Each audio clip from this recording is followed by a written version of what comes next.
It's time to give Todd and Margo the credit they deserve.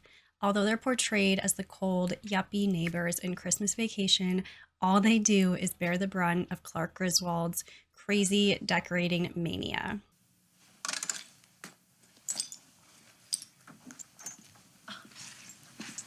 And why is the carpet all wet, Todd? I don't know, Margo. So today we're going to revive their destroyed interiors, and I'm going to show you how you can get that style for your own space. Let's go. Hi, my name is Anne. I am an interior architect and designer. With the holidays coming up, I was inspired to take a closer look at Todd and Margo's space. So today we're going to do a deep dive into all the design details with 3D renderings and product links in the description. When was the last time I overdid anything?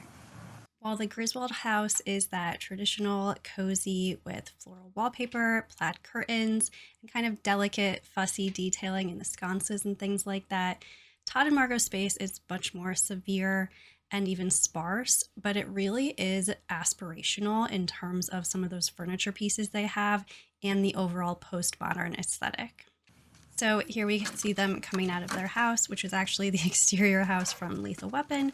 And I'll explain later how I think part of what makes their style feel incongruous is the juxtaposition with the architecture of the house. But anyway, you can see a lot of their furniture pieces are actually Memphis style. Memphis Milano started in the 80s with a group of architects and designers in Italy. And it was a reaction to modernism because modernism is more form follows function, less is more.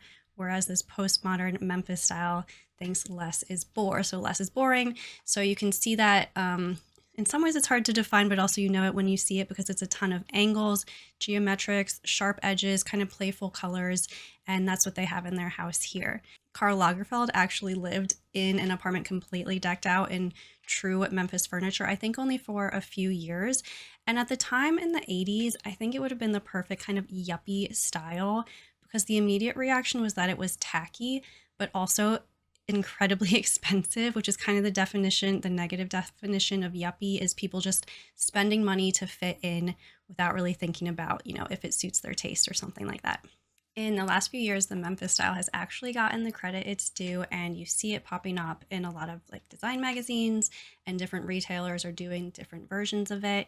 So let me show you how I would recreate Todd and Margo's space today. So first of all, I'm putting them in a high-rise apartment. I think it suits the aesthetic much more, just like Karl Lagerfeld was in an apartment. First thing we're gonna do is paint the walls. They had all the walls painted the same color. This is a very similar tone that I found from Sherwin-Williams called Dutch Cocoa, and they had it in their bedroom and the living room, literally the whole house. So because it's a movie set, I think that they didn't have baseboards, the bottom trim piece that you have in real homes to protect the wall, but I actually think that's the right style move anyway, where the paint color continues on the baseboard and the window trim. So that's what I'm showing here. It's it kind of makes the space feel more refined. It can elongate walls if you have shorter walls. So we have that same Sherwin-Williams Dutch Cocoa on both. This color did remind me of Pantone's 2025 color that just came out. I forget the name. What is it? Mocha Mousse. It doesn't have quite as much of the purple to it, but this whole collection of colors that they're calling this relaxed elegance palette really reminded me of the color that Todd and Margo had. And I definitely feel like Todd and Margo would do whatever the Pantone color was. So I just think that would be a funny play today if they did that. I checked, they didn't have Pantone colors back in the 80s, but I'm sure they would have looked it up. So then they had some sheer curtains on the first floor, and theirs were just like this, where they were inset in the window. And I wanted to do it the same way because maybe just to rebel against everybody lately saying that you have to hang curtains as high as possible and down to the floor, which I think can sometimes look ridiculous if the window is truly small and you're hanging, like a 9-foot curtain over a 3-foot window. I don't know.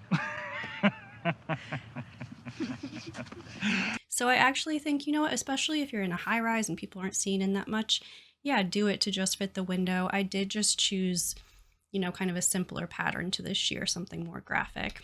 And then they didn't show their dining table beyond that it's a glass top. So I found this new one that I thought the angularity was appropriate for Memphis, and it does actually come in a colorful version. I opted for the one that's in neutrals. It just has neutral like wood tones and black, but I think the angles to it are really appropriate for the aesthetic. In that iconic Christmas Eve scene, Todd and Margo are sitting down with their charcuterie and margaritas, and they're at their glass dining table, and the light fixtures overhead are actually these ones from 1984, where it's kind of a collection of these angular ones with red on the cords, and then these kind of like balls. So it's pretty sculptural. But I opted instead, I found this newer fixture that's colored glass, which I think softens the look a bit to have colored glass and is still bringing color into the space in a really pretty way. And I do love this small scale, especially if you have such beautiful views out the window. I think a small scale is really nice. For the dining chairs, these are pretty similar to what they had, except I chose an armchair for either end and then armless for the sides. I like to mix it up like that. But they had this where it was a wood base, wood legs, and then like a taupe color kind of curved back. So it was a softer element that they had. It wasn't all angles. And then we're zoning the space. So we have a dining zone and then a living zone here. They had a cream colored shag rug, I think. But to me, shag is too like cushy and soft for this kind of chic aesthetic. So I opted instead for this kind of like corded look. It's kind of smoother, more refined, less like cozy, but still plush feeling. I think that works better with the style here. They had a sofa and coordinating armchair, kind of in like a light gray and white stripe. Go away, Todd. If you want to come in, you are going to have to break down the goddamn door. Stripes are definitely typically seen in Memphis. I looked for a while. I found this one from Pottery Barn that I thought the striping was appropriate, but I was like fighting with the website because I couldn't get the fabric I wanted on the sofa style I wanted, and I definitely don't like this sofa style. So I'm just showing it, but at the end of the day, I think the lighter gray and white feels too like weak against the kind of slightly pastel tones of the walls. So I opted away from that. The one I found that was closest was outdoor seating, which maybe that works. Theirs in the movie certainly didn't look like it was the most comfortable. I ended up with these ones. It's a darker, so it's like a higher contrast, black and white, modular sofa, really clean lines, looks more comfortable than what they had. And it's modular, so I put like an ottoman to the side, left one side open kind of for accessibility and to just feel a little bit more open. And then they had those two tall floor lamps on either side. They were kind of like a half sphere stacked. I found these ones from Arteriors that I think capture that kind of sculptural quality, but I did switch out. They just had a regular drum shade. I switched out to a tapered shade, again, to get that kind of like severe style to it. After that, they had like a glass coffee table with a kind of classic column looking base to it. I don't love it. It felt kind of out of place. I found these ones from Wayfair actually, which are colored glass, which is in line with some of the other things they had going on, but they're like softer. There's kind of curves to the bottom. I like that there's some height play you can do between the two. So I thought that was fun. I liked that bit of color being brought in. Oh, and I'm showing, so these are some like classic Memphis style, much more angular. You can see there's that pink and teal brought in. I opted instead for kind of the softer curves. Okay, so to the side, they had this one, black wishbone chair. It's pretty traditional, but also simple. I think if you're going to have one standalone chair, it has to be like really special, because otherwise if it just looks like a single dining chair, you're like, why is there a dining chair in the living room? So I'm showing an example. Like this vignette with a single chair makes sense because it's probably over here. The chair is really striking. It's made of like recycled materials. It's 3D printed. It's really sculptural. It's cool. It makes sense to have that be its own moment. But with this black wishbone chair, I was like, it just needs a friend to feel more like what is it doing here? So I put two together. They're from our house with some different upholstery options. I do like though that they're kind of lighter, because I think if you're lucky enough to live somewhere like this, you do want to keep it lighter on that window edge to kind of keep the view clear. This bench that I found, so this is what I would say, You know, some pieces are actual vintage Memphis and some are like Memphis inspired, which is what I would say this bench is, with the angles to the base. But I thought it was still kind of like refined and quiet. I liked that taupe soft upholstery on the top, contrasted with the black and I think brass. I think this makes a lot of sense and would be really smart to say if where the viewer is, there's a TV. So you can put a bench there without blocking the TV for everyday use. And then when people come over, they can use the bench. So just in terms of layout, I think that makes sense. They had those kind of like green illuminated glass shelves in their living room area. I want to take off these clothes, sit in the dark with a glass of wine, and kiss every square inch of your body. After you shower, of course. Of course. Which was like a bit much. Also because everything on top of that shelf I feel was also glass, so it was just a lot. This is a classic Memphis bookshelf. Memphis is actually most known maybe for these bookshelves, especially the Carlton. This is kind of like the iconic Memphis furniture piece. These were in Karl Lagerfeld's apartment. So I'm just showing two for fun. But I chose this one instead. I think it's a little softer. I think the color plays well with the color on the walls. The triangles are fun because it's just like a different way to display books because they can be laid angled on it.